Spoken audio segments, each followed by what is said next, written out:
The day I found a metal gate bolted straight through the middle of my late uncle's land, I nearly dropped my coffee. I'd inherited the 3-acre plot 6 months ago when Uncle Walter passed. Quiet corner lot, some trees, nothing fancy, but it had been in our family since the 50s. I hadn't done anything with it yet, but I sure as hell hadn't given anyone permission to install a shiny black gate and a keypad entry system. And right behind it stood the smug face of Judith Grantham, president of the Oak Hill Preserve HOA. Short blonde bob, oversized sunglasses, clipboard in hand like it was glued there. She was talking to a landscaper when I pulled up in my truck. "Judith," I called out as I got out. "Mind explaining why there's a gate on my property?" She turned around, all fake shock and raised eyebrows. "Oh, Regan, I didn't realize you were back in town. This land's been empty for years, so the HOA voted to extend the community's perimeter for safety." "Safety? Yes," she said, voice syrupy. "There have been reports of teenagers loitering near the clubhouse. We needed to secure the area." "It's nothing personal." She gave me a rehearsed smile. "You weren't using the land anyway. That's not how property works, Judith." I walked past her and looked at the cement footings. Fresh. They'd poured concrete right through the middle of Walter's wildflower bed. "Did you even check the property lines? We acted in the community's best interest," she said, already bristling. "And this land is practically part of Oak Hill.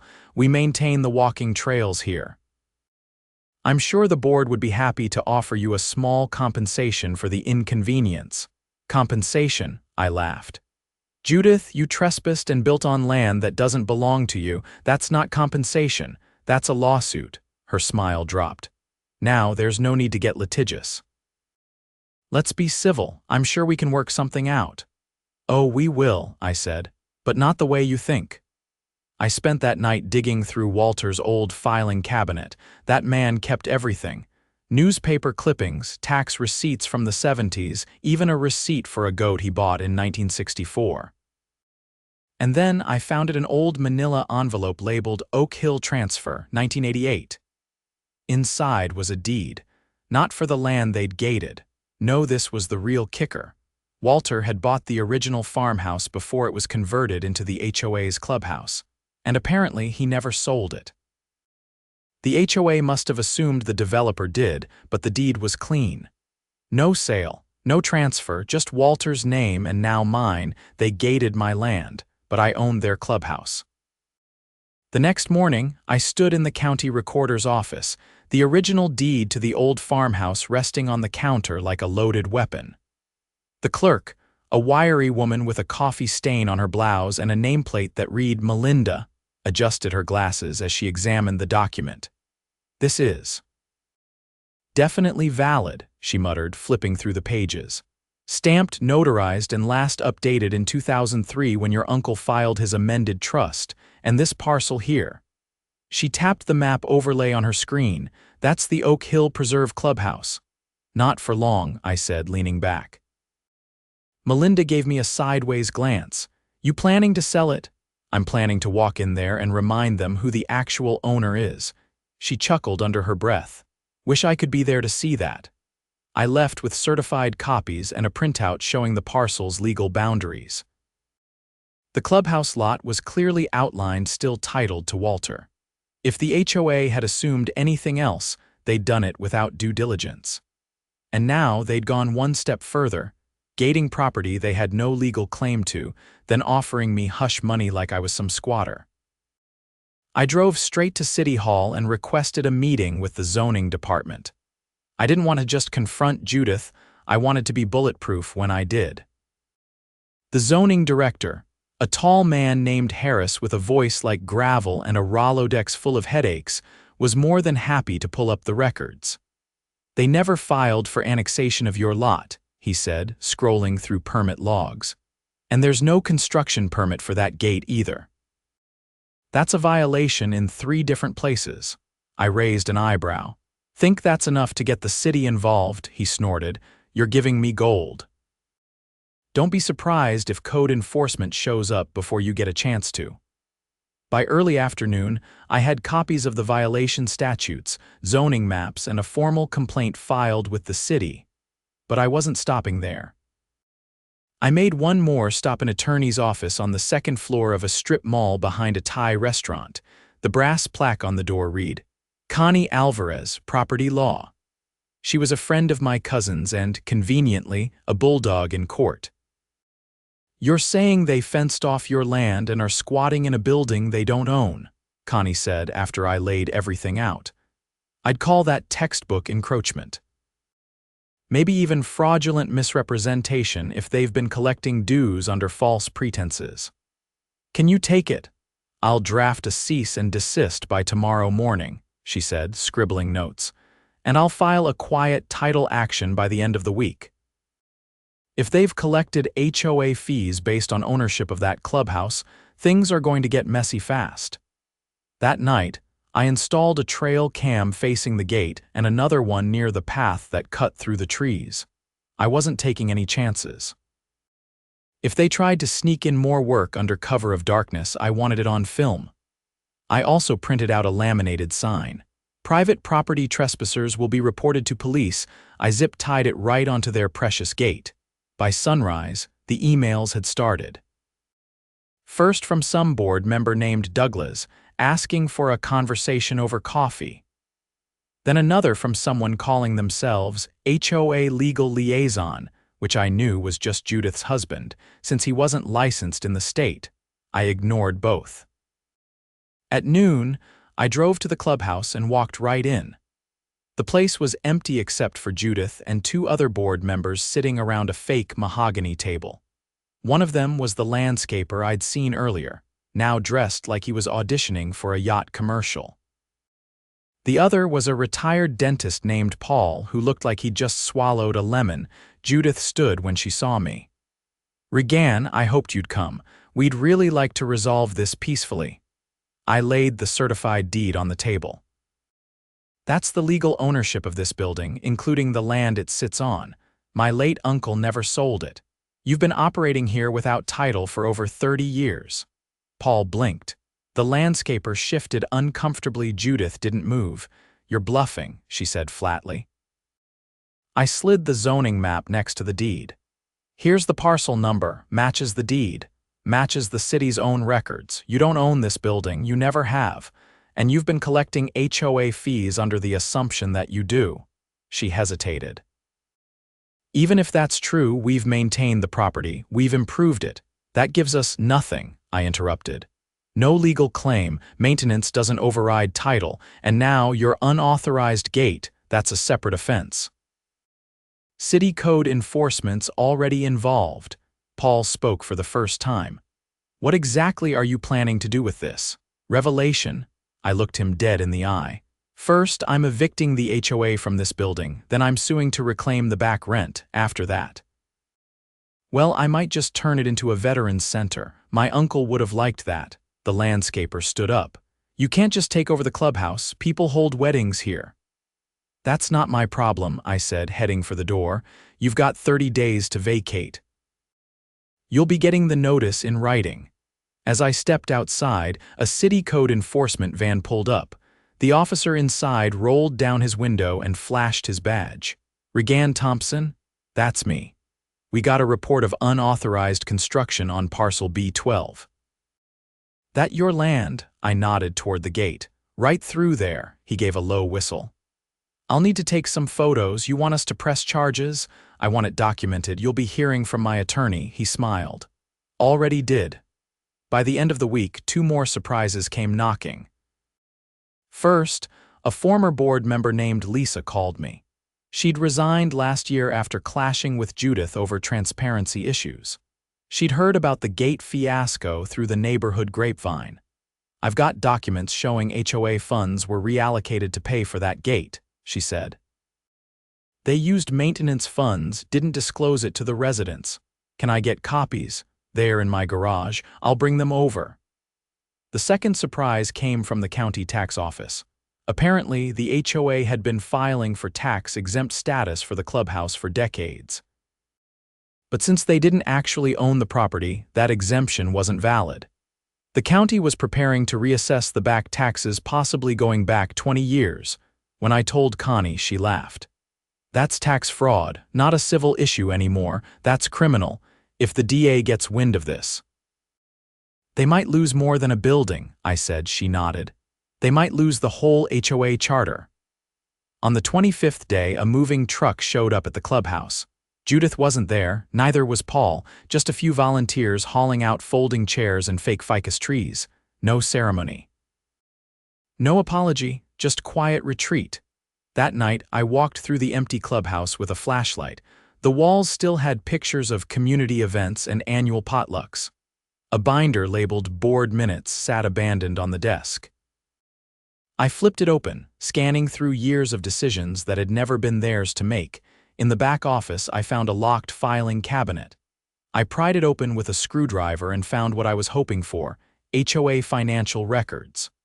Dues collected, checks written, expenses filed. All under the assumption of ownership. I boxed everything up and called Connie. "We've got them," I said, "in their own handwriting." She didn't hesitate. "Then let's finish this." The first sign that things were unraveling faster than I'd expected came in the form of a voicemail from the county assessor's office. The voice on the other end was clipped, professional, and distinctly uneasy. "We've concluded our review of the Oak Hill Preserve HOA's tax exemption claims over the last 22 years. There are serious discrepancies. We've referred the matter to the district attorney's office for further investigation." I didn't need to be told what that meant. The tax fraud wasn't going to be brushed aside as an honest mistake anymore. Someone was going to have to explain under oath how a private organization collected hundreds of thousands in dues while falsely claiming ownership of a tax-exempt facility. By the end of the following week, Oak Hill Preserve's board had gone radio silent. Their once weekly newsletters, usually filled with gardening tips and passive-aggressive reminders about acceptable lawn decor, dried up. The HOA's website was taken offline entirely. I knew they were scrambling, trying to plug holes in a boat that had already sunk. I met Connie outside the courthouse steps 2 days later after she filed the quiet title action. She handed me a copy of the filing, crisp and still warm from the printer. "The eviction stands," she said.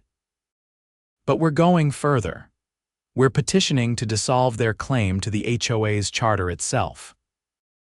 If the court agrees that their authority was based on false premises, no legal clubhouse ownership, no valid tax filings, then the charter collapses."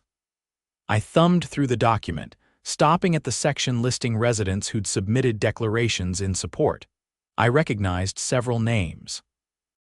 Some of them had been on the board themselves years ago. That said more than anything. "They'll try to delay it," I said. "They already are." Their attorney filed a motion to postpone the hearing. Claimed one of the board members had a medical emergency. I stared out at the courthouse parking lot where Judith's silver Mercedes idled illegally in a fire lane. "Let me guess. Sudden stress-related vertigo." Connie didn't even look up. "You've done your part. Let the paper trail speak for itself now." That night, an unmarked sedan parked outside my house for nearly 3 hours. I watched from the front window without turning on the lights. No one got out. No one rang the doorbell, but I knew exactly what that was about, so I made a call. Detective Armand Reyes, retired from the sheriff's department and a friend of my uncle's, picked up after 2 rings. His voice was rougher than I remembered, but still sharp. "Regan. Heard about the mess over at Oak Hill. Any chance you still know someone in the DA's office?" "I know someone in financial crimes. You think this is bigger than tax fraud?" "I think there's cash flow they never reported. I've got bank statements. And I've got a witness who saw cash changing hands during clubhouse rentals. No receipts." There was a pause on the line. "Then I'll make a call." The next morning, I met Lisa at a diner off Route 30. She slid a battered file folder across the booth. Inside were handwritten notes, copies of receipts with no payee listed, and a spreadsheet she'd printed from someone's personal laptop. It tracked cash deposits, none of which ever made it into the official HOA budget. They made people pay under the table to use the clubhouse, she said. Birthdays, elections, fundraisers. Judith pocketed most of it. Sometimes her husband would show up with a locked box. They called it a security deposit, but there was no record of it.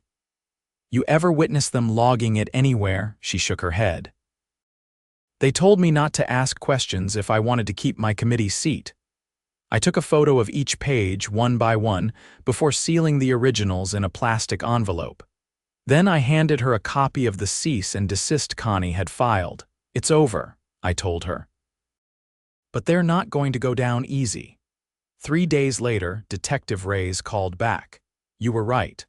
Financial Crimes Division is officially involved. They're opening an investigation into misappropriation of funds, tax evasion, and possible wire fraud.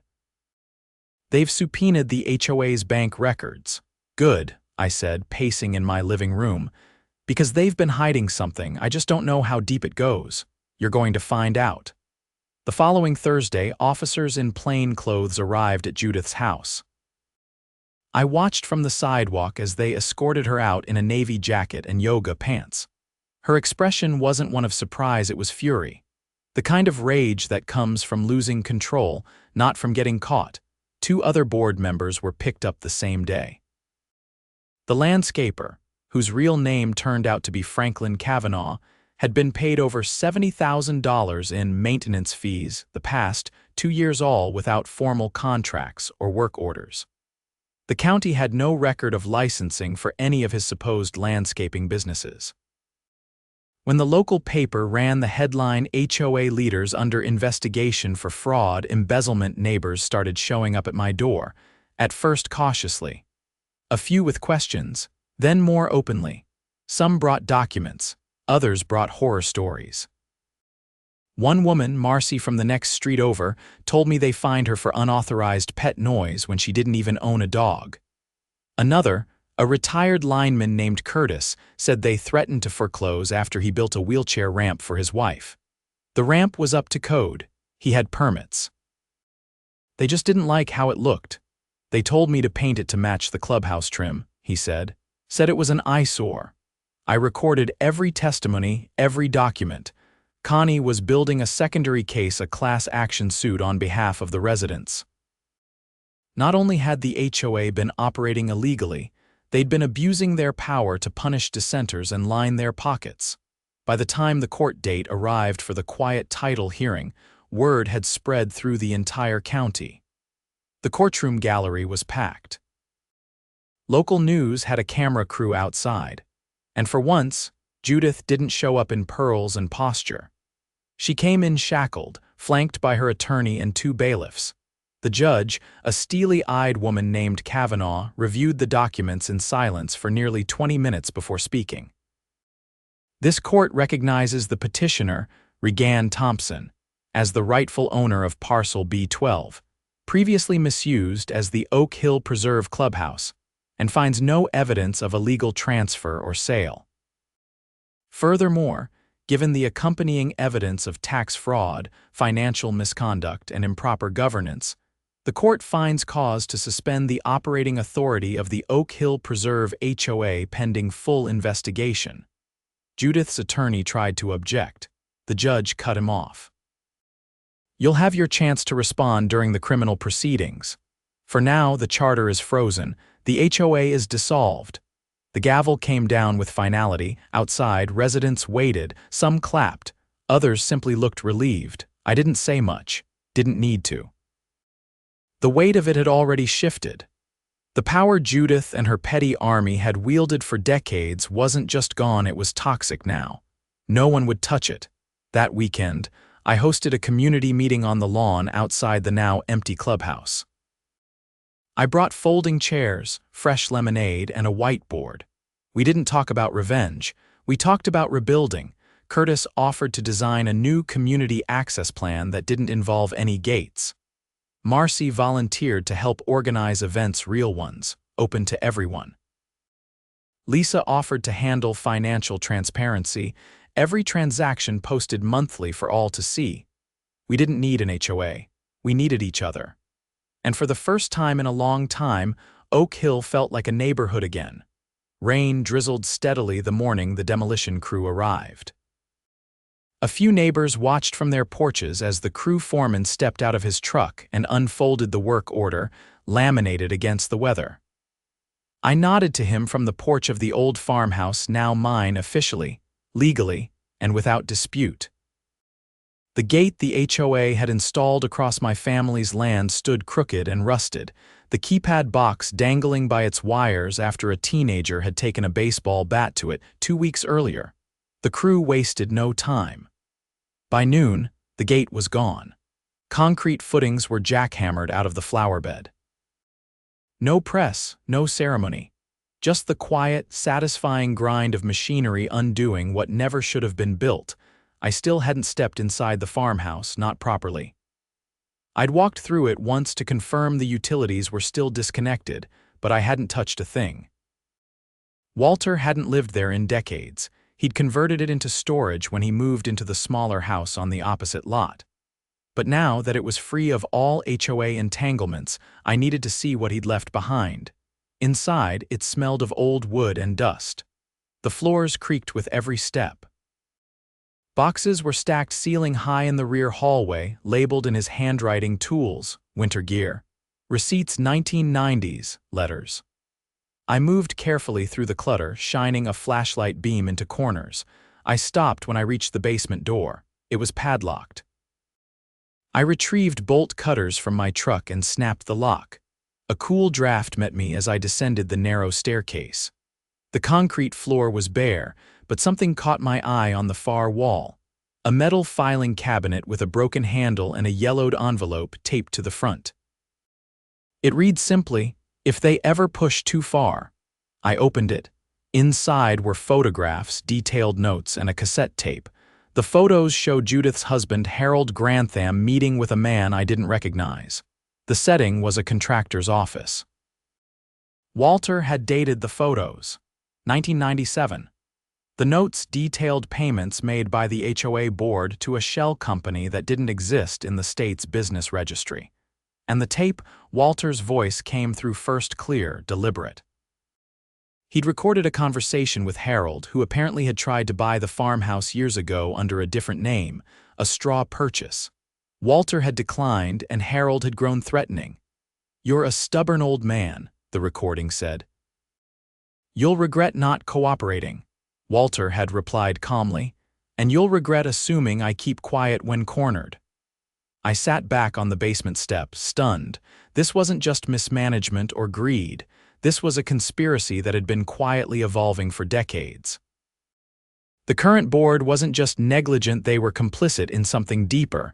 I called Connie. "I think we have proof of a long-term fraud scheme," I said. "It wasn't just the clubhouse. They tried to acquire this property illegally 25 years ago using a fake buyer." She was silent for a moment. "That's enough to expand the investigation. I'll notify the DA's office."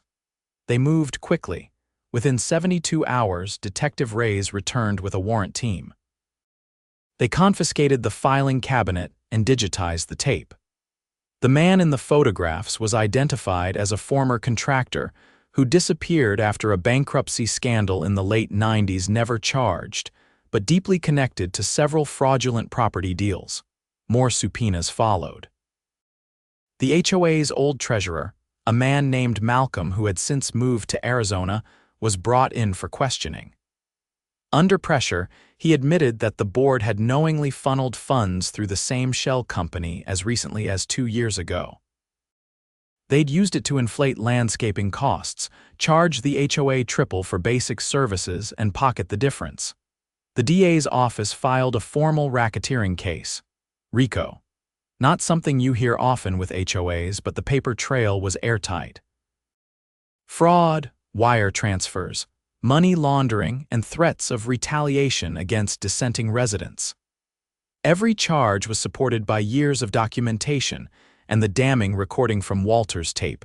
Judith and Harold were indicted alongside 3 other former board members. The trial date was set within the month. No one answered the door at their house anymore.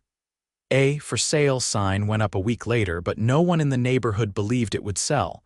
Not with that kind of baggage. Meanwhile, the community began to rebuild in earnest. We formed a volunteer council, not an HOA, but a rotating group of 5 residents who met monthly to discuss shared concerns. No dues, no fines, just accountability. I hosted the meetings in the old farmhouse's sunroom after spending a few weekends cleaning it out and painting over the faded yellow walls. At one of the early meetings, Curtis stood up and unfolded a piece of paper. "I wrote down a few ideas," he said, "about how we can make sure this never happens again, not just here, anywhere.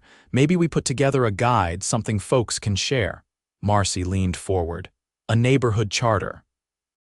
A kind of grassroots agreement." One of the younger residents, Sophia, added, "We could distribute it online, make it open source. Let other neighborhoods use it too." We all nodded. None of us had set out to dismantle a system, but we had. And now, we could build something better, transparent, fair, and neighborly in the way that word used to mean. The trial began on a gray Tuesday in the county courthouse. Judith sat expressionless as the prosecution laid out the timeline, the shell companies, the false filings, and the threats. The cassette tape was played in full. When Walter's voice echoed through the courtroom, even the stenographer paused. The jury returned a verdict in under 4 hours. Guilty on all counts. The judge sentenced Judith and Harold to a combined 37 years, with mandatory restitution to the community. The court ordered the liquidation of their personal assets, including the nearly $500,000 home they'd clung to for years. The money was allocated to a community fund. Back in Oak Hill, people started planting gardens. Not ornamental ones to impress inspectors, real gardens. Vegetables, herbs, native flowers. Curtis built a communal greenhouse behind the old clubhouse, which we renamed Walter Hall in honor of the man who'd never stopped watching, never stopped documenting. I found a letter in one of Walter's boxes, sealed and never mailed. It was addressed to me. "If you're reading this, then they finally crossed the line. I always knew they would. You have what you need to stop them. Don't let them convince you they're the authority. They only have as much power as people are willing to give them. Take it back." I framed it and hung it in the sunroom. The farmhouse became more than just a meeting space. It became the heart of the neighborhood, alive with voices, laughter, shared meals. The fear, the fines, the threats, they were gone. In their place was something we hadn't had in a long time: trust. And every time I stepped outside and saw kids riding bikes where the gate used to stand, every time someone waved from across the street without a clipboard in hand, I knew we hadn't just won. We'd reclaimed our home.